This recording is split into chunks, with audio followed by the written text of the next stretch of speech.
thunderstorm watch. The National Weather Service has issued severe thunderstorm watch number 356, effective until midnight Eastern Daylight Time Tuesday, or 11 p.m. Central Daylight Time.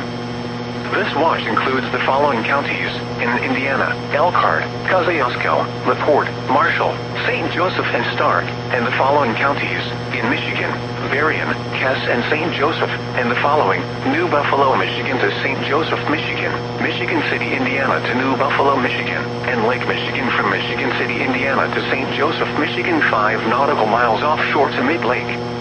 Remember, a severe thunderstorm watch means the conditions are favorable for the development of severe weather, including large hail and damaging wind, in and close to the watched area.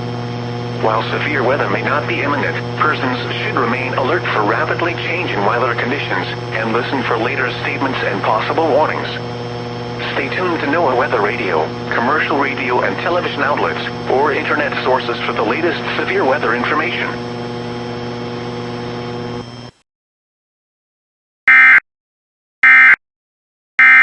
This message from the Emergency Alert System is now concluded. From WeatherScan 24/7, online radio.